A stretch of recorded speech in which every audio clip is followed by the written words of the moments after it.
A savagely festive company, Spirit Halloween, by The Fat Files. All right, it's October, meaning we've got about 45 seconds until we're all bombarded by the sounds of children crying and in-laws complaining, all while Mariah Carey, All I Want for Christmas Is You, sings in the background for the next 2 months of our lives, just completely unable to hear our own thoughts.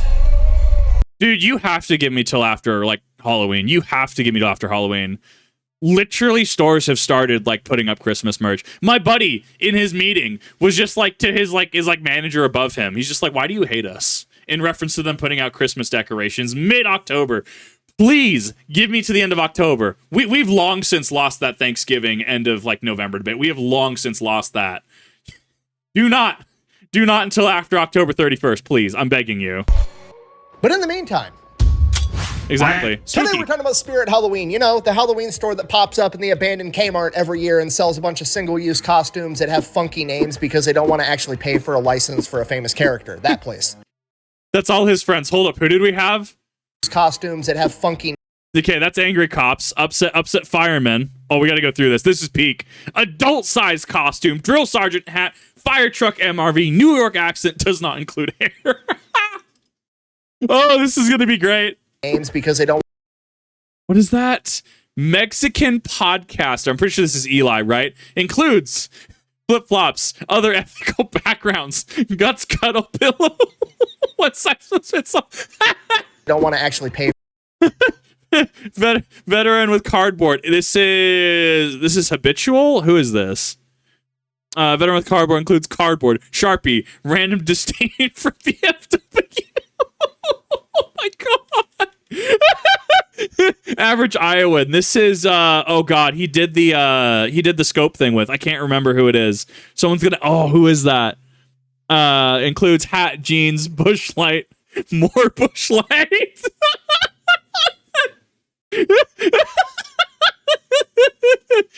House MILF includes 2 massive personalities. Does not include bad attitude, credit card usage.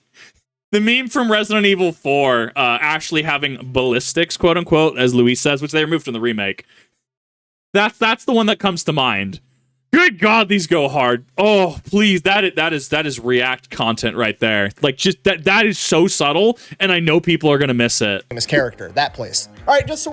Oh, what is this? I totally missed that. That's Brandon and who?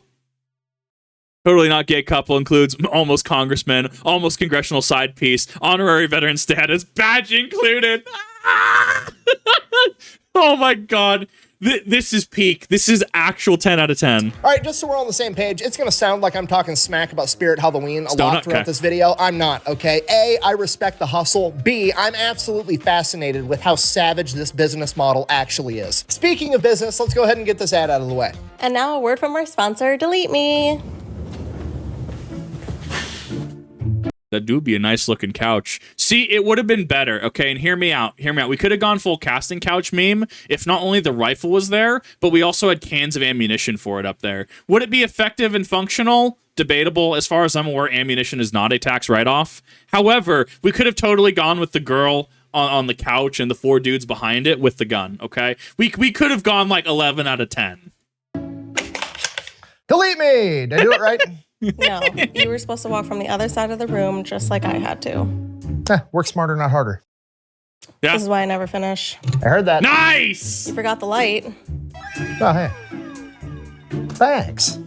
Anyways, Delete Me, super straightforward business. You give them money, they turn around and they make sure the data brokers aren't selling your personal information on the internet. So here's how this happens. Pretty much anytime you use a free app or internet service, that app or service isn't actually free. What they're doing is they're harvesting your personal information, then they turn around, they sell it to data brokers, and then the data brokers sell it to anybody that has money. The good news is these data brokers are legally required to stop selling your personal information if you formally ask them to. The problem is there's a bunch of different data brokers and they all have a different process for you to formally request that they quit selling your information. That's where Delete Me comes in. Delete Me monitors all the biggest data brokers for your personal information, and as soon as it comes up for sale, they automatically write in and have them take it down as soon as possible. And then as long as you're subscribed to Delete Me, they will continue to monitor, checking and rechecking for your personal information at these data brokers over and over and over again to make sure if they do ever come in contact with your data again, they have to delete it again. So if that's something you'd be interested in, I will have a link and a discount code down below. Let's get back to the video. All right, our story begins. I liked it. 10 out of 10. It was pretty quick.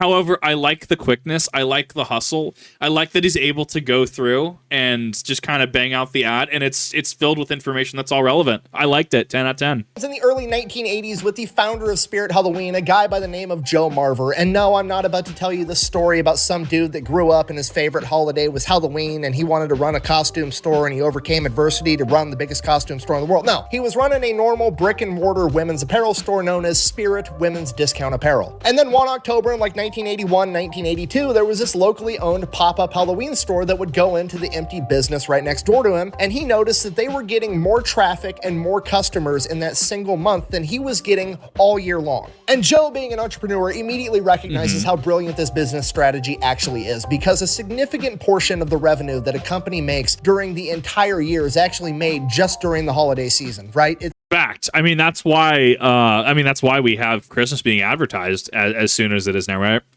Do you know Hallmark Channel? Because I'll sometimes walk in whenever I'm interacting with my parents or whatever, and they watch Hallmark Channel. They have like Christmas in July. The last thing in July that I want to think about is Santa Claus. I'm saying it on purpose that way because I know it's going to give someone an aneurysm. I want to think about Christmas. I don't want to think about any of those holidays during it. But this is, as far as I'm aware, 100% factually true. Like, the bulk of revenue is made during the holiday season. So you can see logically why businesses would want to push it. That being said, Black Friday last year was god-awful, okay? If I am going to get out of my house, if I'm going to get out of bed and go to a Black Friday sale, we better be looking at 80+% off, okay? The deals better be so good that grandma is going to absolutely haymaker me. This 89-year-old woman is going to haymaker me while using a walker to grab that TV, okay? None of this 10, 15% off stuff, okay? Come on, we're animals. Give us a good deal. It's the end of the year. It's the playoffs. It's the Super Bowl. It's where you're getting the most bang for your buck. 'Tis the season to be merry. Well, that's my name. Oh, shit. And this Halloween store is essentially skipping all the regular season games and just showing up straight to the playoffs like it's a championship, making a ton of money, and then dipping out and taking the other 10 months of the year off. It's brilliant. Yeah. Now, that in itself is enough, but then you look at what these Halloween stores are selling, and it makes it that much more appealing because they have extremely low expectations, right? This is basically a single-serving Halloween costume, right? Nobody needs to be dressing up like a slutty nurse multiple times. This costume needs to... The Vtuber community would like to disagree with that statement.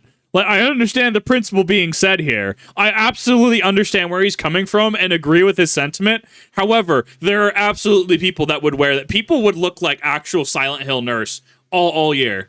I will take contention with that because I know that there are people who absolutely would. Function for like the 4 to 6 hours that you're going to be wearing it during Halloween, and then you're going to throw it in the trash. And guess what? Because you're only wearing that costume for one night, you don't really care if it's comfortable. You don't really care if it fits that great. Just the standard for the product that they have to sell, there is no standard. The bar for that is in hell. Okay, nobody cares. Everybody that goes into a Spirit Halloween knows beyond the shadow of a doubt they're basically buying garbage. Spudnik.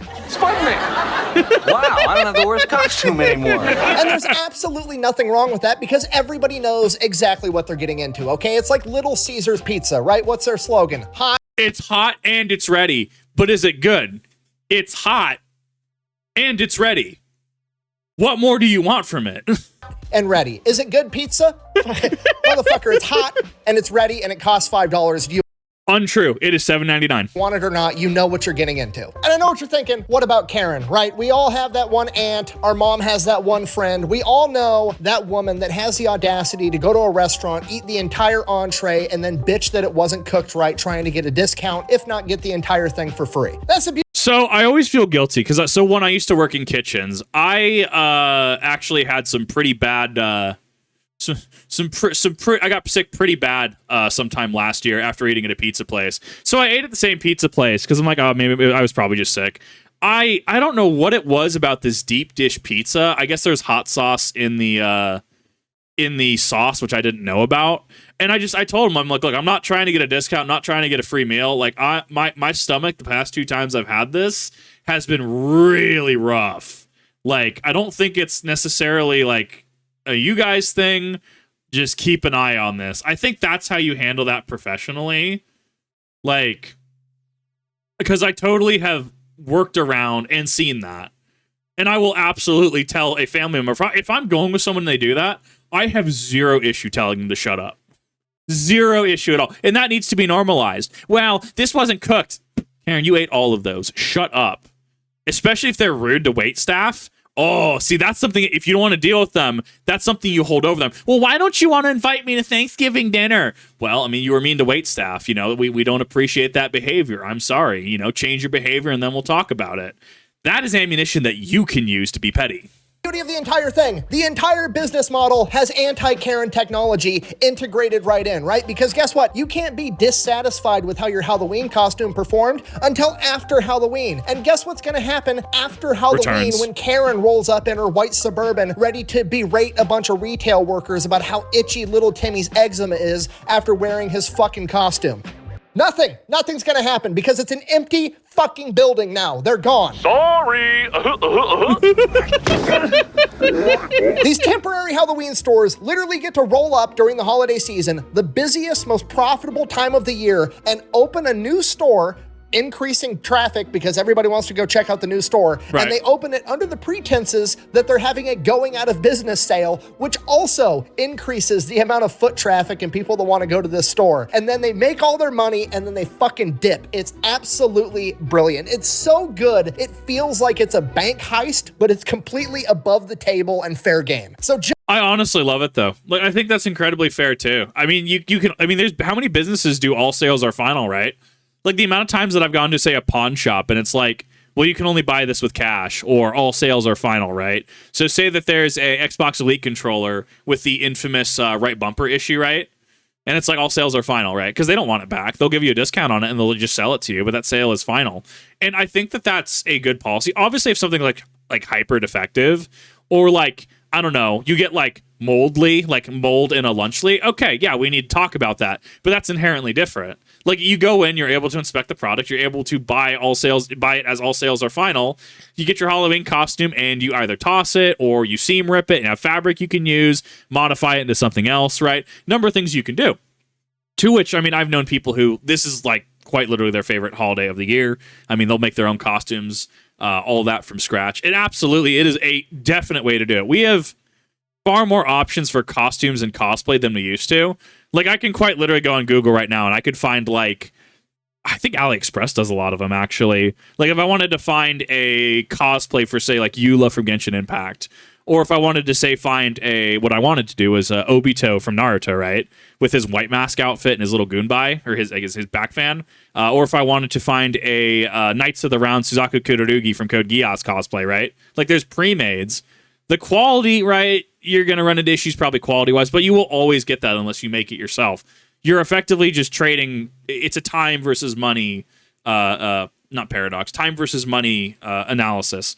You can use more time, but potentially save more money and get better quality, or you can just buy it outright, but you're going to be probably, skimping on quality, unless you know what you're doing to modify stuff like that.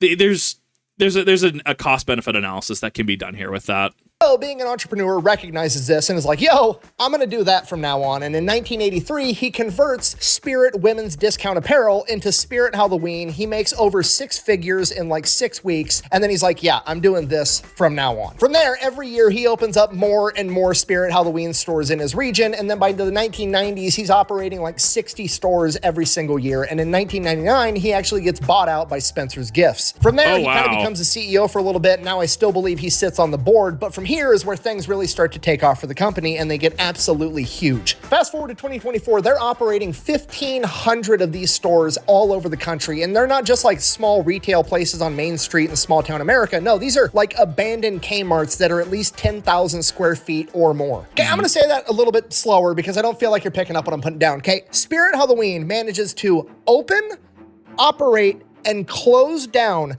1,500 10,000 square foot retail spaces in the span of 8 to 6 weeks. Okay, do you understand how fucking crazy that is? Spirit Halloween has some of the best logistical capabilities of any entity on the planet. Off the top of my head, the only ones that are competing with Spirit Halloween Arizona are like the United States military and Amazon Prime. That's it. Those are the only people that have better logistics than this fucking Halloween store. And I don't know. I feel like Amazon's logistics have gone downhill. I have nothing to actually predicate that on.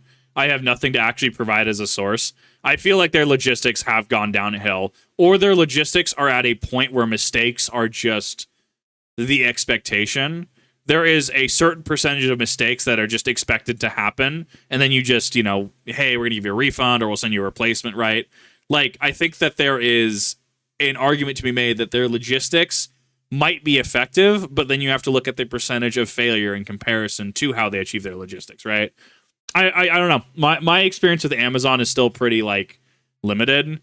I bought a couple Shinai, Japanese, kind of kendo swords, because they're actually really good at striking. Don't thrust with them, but striking for sword play and stuff like that, for actually practicing, they're amazing. I got them. They were cool, right? Went to Amazon and I got a mod chip for something. I got back paddles from Xbox Elite controller. But I mean, if I'm going to buy a headset, if I'm going to buy PC parts, I will go elsewhere, because if I'm buying it from Amazon, I kind of expect it to be written off, if that makes sense. I've written off that if it'll ever get to my door. What's crazy is there's still an even more impressive aspect to this business, because most of their full-time employees are on this realty team, and this realty team goes around and gets all the leases for these 1,500 locations, right? Do you understand the ability of those realtors to close a deal? It's absolutely insane. Just so we're all on the same page, these realtors' full-time job is to track down and find companies that have gone out of business and still have their retail space. And then they roll up being like, hey, I work for Spirit Halloween. Here's my business card. You like that? That logo of the Grim Reaper as I'm coming to visit you after your business just died? By the way, that's not the Grim Reaper. That's Jack the Reaper. It's a play on Jack the Ripper. Haha, puns. Anyways, sorry your business just died, but I had an interesting proposal. What if I throw a Halloween party inside of its corpse? Yeah. It's literally the commercial real estate equivalent of donating your body to science, right? They're just rolling up to old Best Buys and Kmart's like, hey, you're not selling flat screens in here anymore. Let me get some animatronic skeletons and shit in here. Sell some fake blood. Why not? The entire Boise, Idaho had a party store. I think it was a Zurcher's that went under. And I've seen this in action. Yeah, and then it became a Spirit Halloween. 100%. Your business model is hilarious because it seems like this savage cutthroat business model, but actually literally nobody's getting hurt, because it's what else are you going to do with that empty retail space? You know what I mean? You get to make a couple of bucks. All the people in town get to drag their little 3 to 5 year old kids to see the haunted house while they buy their Halloween costume, and then they fuck off till next year. There's no losers in the entire equation. And it shows, because they are making a ton of money in a 6-week span. Last year, they made $1.1 billion in 6 weeks, okay? Good That's God. $23 million a day. That's $220,000 per employee. Now, granted, that's revenue, not profit. I'm sure they have a ton of overhead on top of that, right. But it's still impressive that they're making $1.1 billion in 6 weeks. A couple of other interesting things about Halloween: they absolutely do not like being made fun of. How do I know this? Well, because the infamous Saturday Night Live skit where they did a 3-minute bit making fun of Spirit Halloween, and then Spirit Halloween retaliated by tweeting this. I wonder if they're gonna make a Fat Electrician costume next. You know what? I'll do it. I'm a piece of fucking white trash. I say it proudly. Here, tell these people something they don't know about me. All right, let's end this on the high note. Spirit of Halloween, in addition to making a ton of money, also runs a children's charity known as Spirit of Children, and since 2006, they have raised over $146 million, as well as provided all the costumes and necessities for these children's hospitals to be able to throw Halloween parties every single year. So in conclusion, that is Spirit Halloween, probably the most wholesomely savage company on the planet. They literally show up with their Grim Reaper logo, offer to throw a Halloween party in the ruins of your failed business, make a ton of money, and then dip out before Karen can show up wanting to return the product. And then they donate a bunch of money to children's hospitals and then get ready to do it all over again next year. Thank you for watching. Best way to support the channel is go buy some merch over at thefatelectrician.com. Quack bang out. What a cool business. I wonder how much money Mariah Carey makes in royalties every single holiday season. Yes. Goddamn. Wow. It's upsetting. Look, you got to give me till after Halloween. Please, give me till after Halloween. I will concede the battle of November. Just give me through the 31st, please. I don't want to see Christmas stuff. I don't want to hear Mariah Carey. I don't want to hear about anything Christmas to do till after the 31st. Good God. But if you haven't seen the Fat Files channel, because I know a lot of people unfortunately haven't, in the description down below, I have linked this for you. You should definitely go check it out. I love his business analysis that he does. He does cool business analysis, talks about some cool things. Definitely some different content, different yet similar content than is on Fat Electrician's main channel. Definitely go check him out, though. Just what a cool dude. What a cool dude doing some cool stuff out here and putting out some banger pieces. Thank you all for watching. I really do appreciate it. See you in the next one.